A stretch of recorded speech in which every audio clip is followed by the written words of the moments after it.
Hi, welcome back. Make yourself comfortable. This week we're going to talk about the rise of national industrial empires.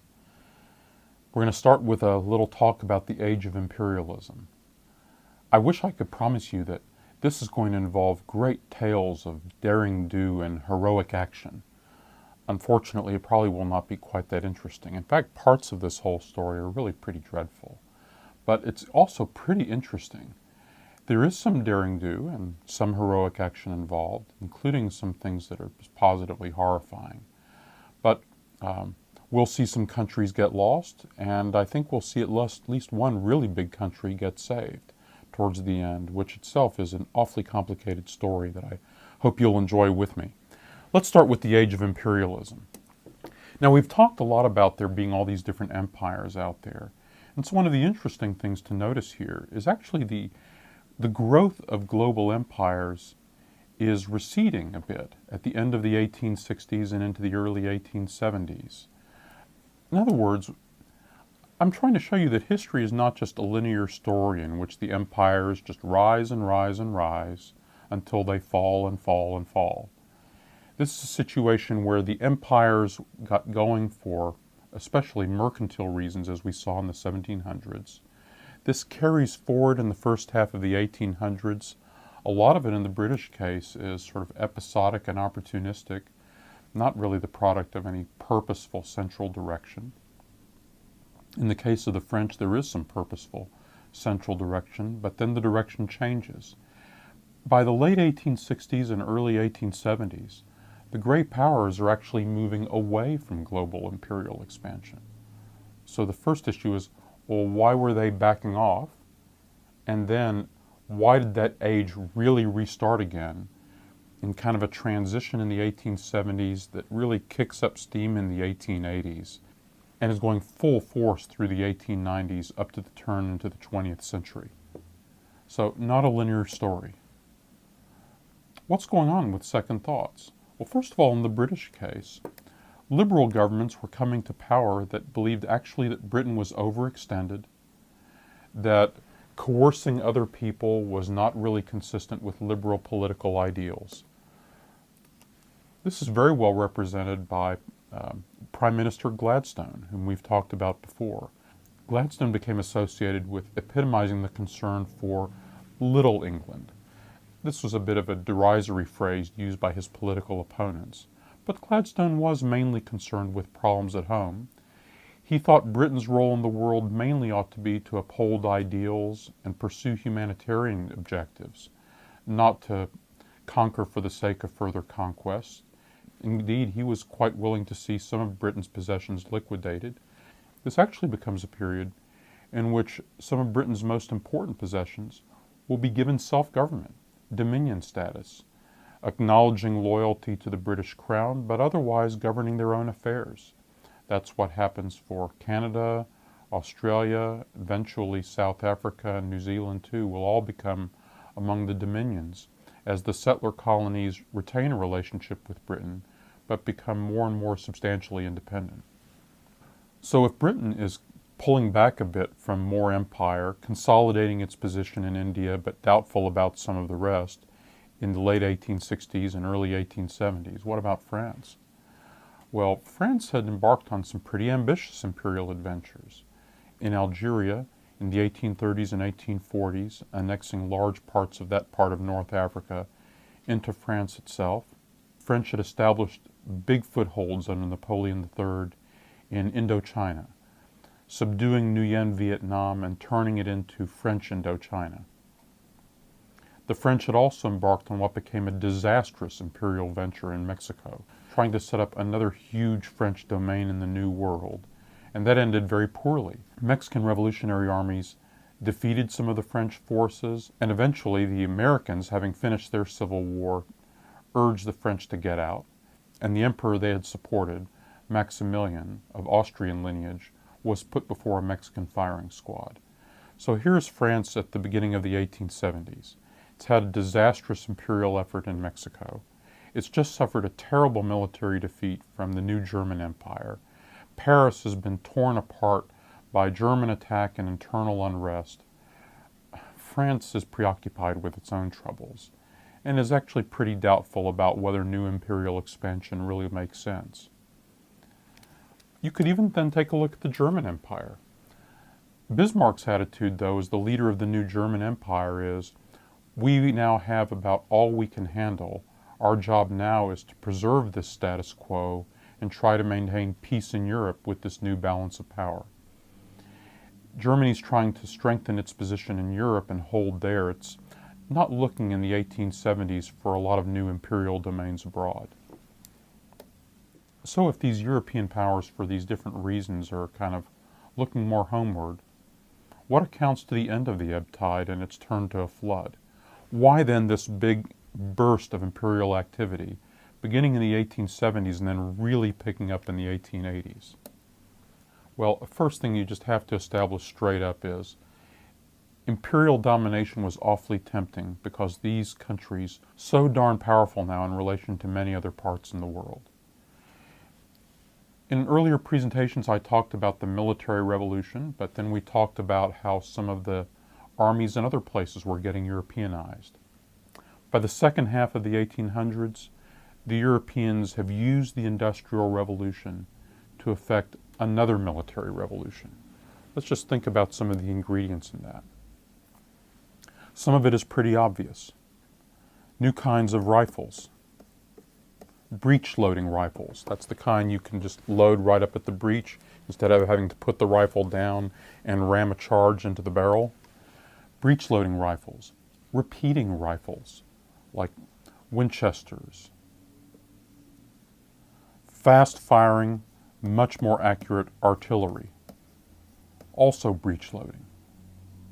And now made more accurate through the use of chemical explosives to precisely calibrate the charge and give them much longer range.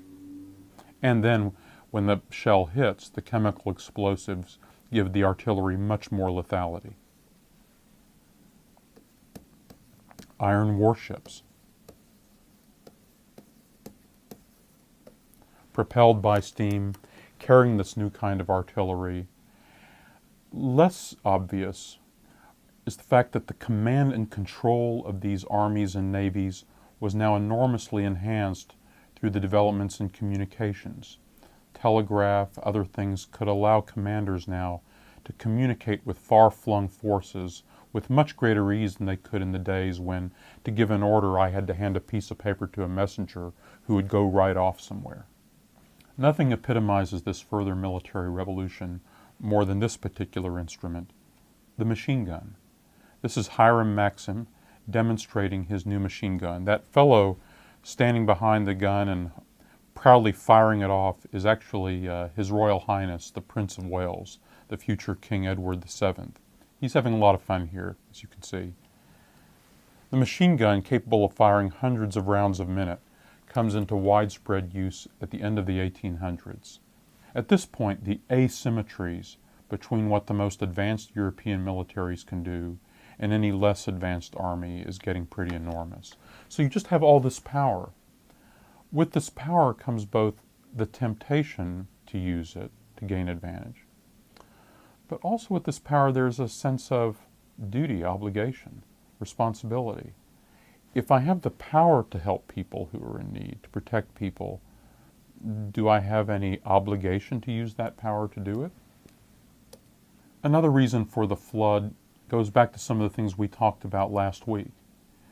The whole way that national identity is changing. The identity is now also getting caught up in the pride of being an empire, being a citizen of an empire. Lots of evocations of being citizens of the Roman Empire, that kind of classical illusion, the pride, the status that goes with being a truly great power. And then underneath all that, there's the impetus which I talked about last week of, gee, maybe we need to have this empire. We need to have this empire so that we can grab the raw materials we need, grab the markets that we'll need. In other words, we need to be one of the strong empires or else our nation might not survive at all. So let's reflect again on what happens when these countries feel, especially in the last decades of the 1800s, that they are now competing for the markets and raw materials that they're going to need to fuel their national industrial states. And that if they don't get those markets, they don't get those raw materials, the ones who do will be the dominant powers of the future. As some of these countries go protectionist, like the German Empire, like the United States, fear is growing that unless you get into the imperial race, you could lose everything. And of course, nothing is more needed to protect your overseas domains or even protect your existing trade than naval power. The previous 100 years had offered some pretty powerful proofs of the importance of navies. Therefore, competition in navies is a really important feature of this period. Here's one example of the kind of new iron warships that the powers are building. This is actually a Japanese warship built during the 1880s. You can see now it's built of iron. The old masts that used to give the warship the ability to manage itself under sail as well as steam, that's pretty well gone, except as a symbol from which you can hoist your flags. This really is now a steam-powered, ironclad warship.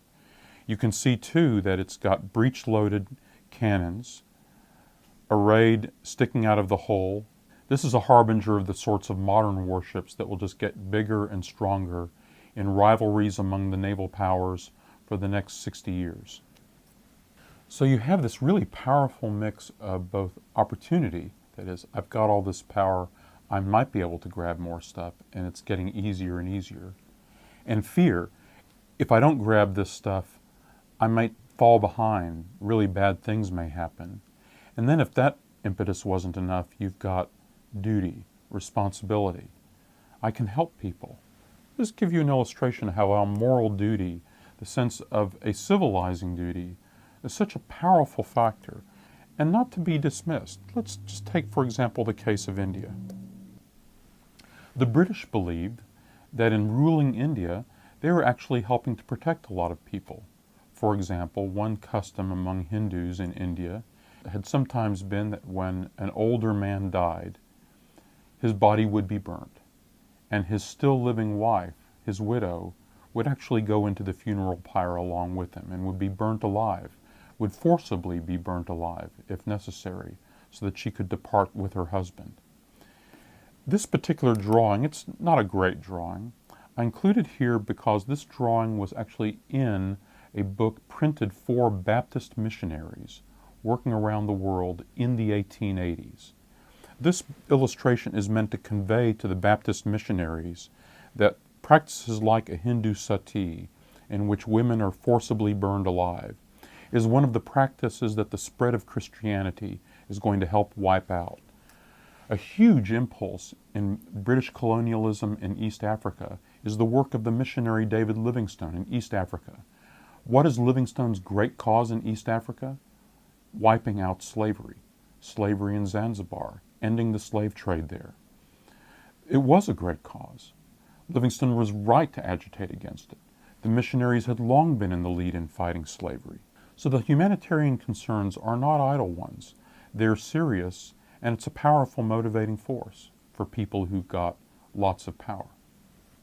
Another factor, though, that really needs to be discussed is cultural. I already talked last week about the importance of mass culture. Well, one of the staples of these illustrated weeklies are tales of derring-do, of courage among people in exotic realms, confronting exotic peoples.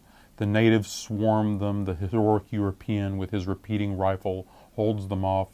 How many of you haven't seen images like this in adventure movies or read them in adventure stories?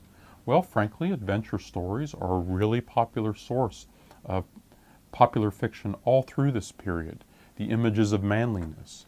One really nice illustration of this is in the work of an author named H. Rider Haggard. Probably his best-known novel is called King Solomon's Mines. It's been made into a movie several times. His hero in King Solomon's Mines and in a bunch of other books in the late 1800s is Allan Quatermain. Here's an image actually taken from one of those early editions of Rider Haggard's books in which Quatermain, with his rifle, is holding off a charge by a group of African tribesmen. The Africans who are serving with him are kneeling there, firing their rifles to hold off the charge, while Quatermain, leading them, is yelling at them, "Fire, you scoundrels!"